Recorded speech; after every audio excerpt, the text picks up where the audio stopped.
Welcome to another video, Purple Political Talk here. Today is Thursday, June 17th, 2021, and today we're going to be taking a look at the 2022 United States Senate races.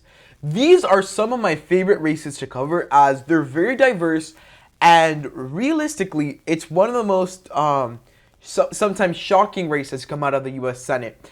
And today is also the first 2022 coverage on the channel, and I'm really excited to get this started. So from here on out, you guys should expect at least one monthly update from Senate races and gubernatorial races, which we'll do that tomorrow, and per month. And then as time gets closer to the races and more steam starts piling up of who the candidates are, finally who's ahead, more polls from these races, I'm going to increase the frequency of these races. So I'm actually really excited for this. But before we get started with this video, I want to remind you guys to like, subscribe, and turn on post notifications to be up to date with our latest content.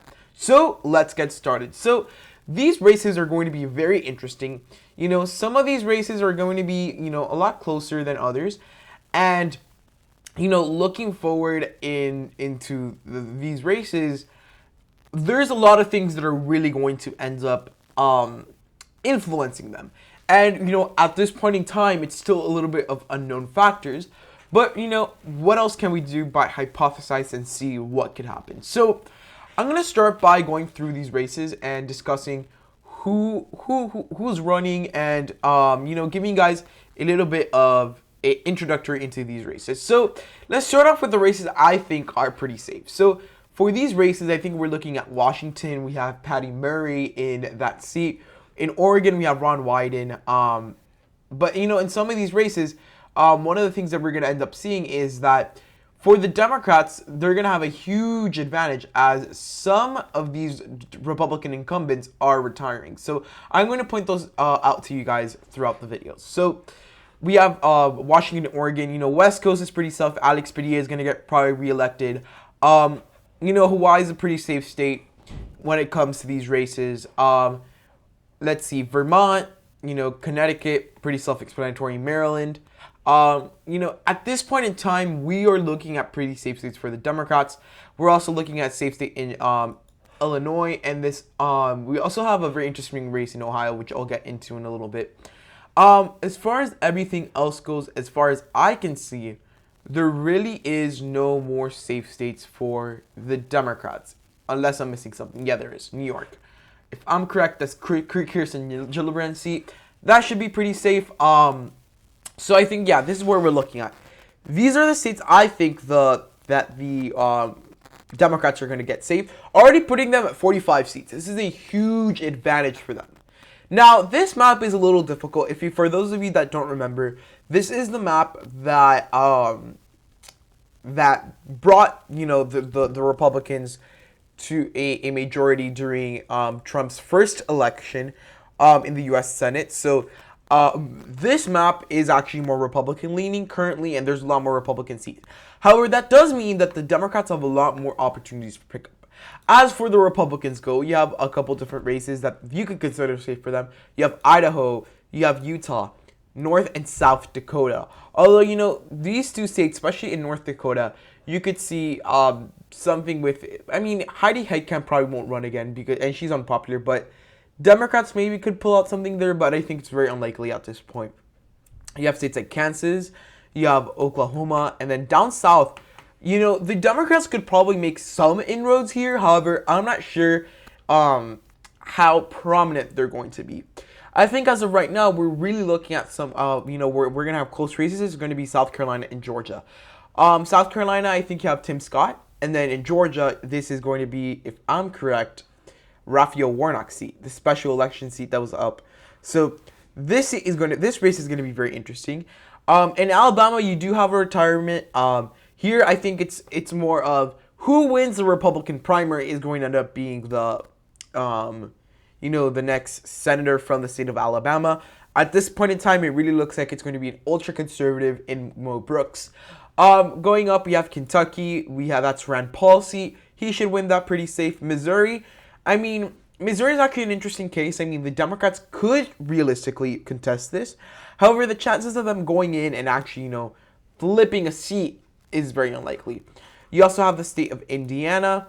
And I think at this point that is safe too. Actually, I'll characterize South Carolina as also as a safe state. Just simply because of the fact that even if, Democrats run a very appealing candidate, the Republicans have a really good candidate and popular candidate in Rick Scott in that race. So that's why I'm leaving that right there. So that is currently what we have for our safe states. And I could be making more adjustments to that as we move on and as we, deliberate more of these results and where I think these races are going to end up falling. So now I'm going to start by going on to the next group of states, which are going to be our toss-up states, and we're going to be discussing our likely states, or states I think are going to be by more than 5% for one party or another, but less than 15% in the safe margin. So for those races, I'm looking currently at somewhere like Alaska. Unless Lisa Murkowski gets primaried, which at this point it's not a given, but it could certainly happen. I think that Lisa Murkowski has a pretty good chance of winning that seat, and by doing so, I think that she's gonna end up winning that seat. Democrats could run someone like Mark Begich, and decrease the margin there, but I think at the end of the day, this seat is going to end up going to Lisa Murkowski. Looking at other states I think are going to fall for the, likely Republican seats, I think that we're currently looking at states like Iowa. I think this race is going to be interesting to watch. If Chuck Grassley runs, he's going to end up winning this seat by a likely margin, which at this point, it's really uncertain. However, even without Chuck Grassley, I think that even if they run someone like an Abby Finkenauer, on the Democrat side, the Republicans are probably going to end up winning this by at least 5 points. This is a state that has been trending more and more Republican as the time goes by, so I think it's something that we should definitely look into, and I think in the state of Iowa, it's looking more and more likely. Now, as far as the rest of these states go, for the Republicans, they really have not that many places where they could probably win by more than the 5% mark. But for the Democrats, they do have some states. Out of the state of Colorado and Nevada, I think are going to be likely for the Democratic Party at this point in time. So in Colorado, I think this race could actually go by a safe margin if we really think about it.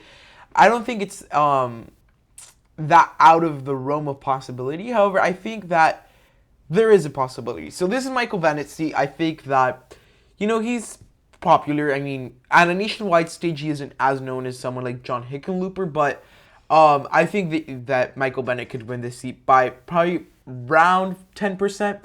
It's going to be on the upper sides of the likely margin. I could tell you that for a fact. In Nevada, I think we actually have a very interesting race, and I would argue that the Republicans actually have a really good chance of picking up a seat here if they run the right candidates. So I think they just have to run Brian Sandoval in this seat to win, maybe have a chance of winning. Catherine Cortez Masto, this is her seat. She's really not that interesting of a candidate. I mean, she's a woman, but she's, an older woman. So, if the Republicans could run someone like a charismatic candidate, Brian Sandoval would be a pick. Or if they can find another great candidate to run here, they could probably end up bringing this race down to a couple of points. However, I really do not think that is very likely at this point in time. So that's what we have right there. So I think that this race, the races for Senate, are going to end up being a lot more in the lean tilt column than in the toss-up states. I think that there's a lot of interesting Senate races here because, this is where the Republicans have a lot of seats in states that have turned Democratic. You have Wisconsin, you have Pennsylvania, you have Georgia and Arizona. So I think it's something that's going to be very interesting to watch. So now let's actually move on to our Republican lean states, or states that I believe will go by less than 5%, but more than 1%. So I think for the Republicans, that would be Florida, and that would be the state of North Carolina, and that would be the state of Ohio. So these are three races that I think the Republicans could certainly win by more than 1%, but less than 5%. In Florida, this is a very interesting Senate race. You have Marco Rubio, and the Republicans are insanely popular at this point. And Marco Rubio really appeals to that Republican base of Hispanic voters. So I think this could bring Marco Rubio victory by around 4 or 5 points, which in Florida terms is actually a really big victory. In North Carolina, this race is interesting because Richard Burr is retiring, the Republican incumbent. So this race is going to be full of people in this race. So I think that's going to be interesting. As far as like who's going to be the nominees and stuff, we're gonna have to see moving forward. But I know Pat McCrory, he is the current Republican lieutenant governor. He's very popular in the state, so I think he could actually end up winning this race. And probably by more than 1%. I think it's going to be closer because of different populations moving into North Carolina. However, I think it's something that we can end up seeing.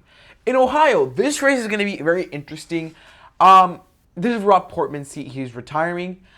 You know, I really do think that in this seat, it's been heavily speculated that, you know, you're going to have celebrities running like LeBron James, although I think that's very unlikely. We're going to probably end up seeing a battle between you know, House members. I think that's probably going to end up being the scenario in Ohio. But I really think that it's going to end up happening is the Republicans are going to edge out this race. The Democrats might bring in a you know, make it closer. And I think it's going to be a really big thing for them, a very good thing for them actually, because, you know, as long as they can actually like make those margins, you know, come together, get a little bit tighter, it's going to be good for them politically. But I think at the end of the day, the Republicans are going to end up winning in the state of Ohio. Going on to the lean blue states that I think the Democrats might carry. Right now, I'm looking at the state of Wisconsin for that, and I'm looking at the state of New Hampshire. So these two seats are interesting because you have a Republican retiring. You have Ron Johnson retiring. Although he was gonna retire, I'm not sure if he's retiring. Yeah, I mean, it's likely he's going to retire. It's still unknown, but I really think that Ron Johnson is a good candidate. But if Ron Johnson runs, he probably could win the state narrowly. If he doesn't, I think that we're going to be looking at a Democratic victory of around 1.5 points. Who could the person running for Senate be? I mean, there's a lot of different candidates. The only thing I'm worried about for the Republicans here is that they really don't have a strong candidate. I mean, the only person that realistically could run here, and I mean, it's a far-fetched, and this person wasn't really popular with Wisconsin, was Scott Walker. So he's probably not going to run. You know, at this point in time, I'm really conflicted among this race because there's really not as much information as we would like to actually make a good projection. So this is the bad thing about Senate races this far out. We really can't make these projections simply because of the fact that we do not know who's going to run, and realistically where the state is going to be in a couple months. Now, I think we certainly could start making some of these projections, but I think as far as Wisconsin goes, it's probably going to end up being in the lean blue column. As far as everything else goes, New Hampshire, I think that this is a state that's going to be interesting. It depends who ends up running here on the Republican side. Chris Sununu runs. I think we might be looking at a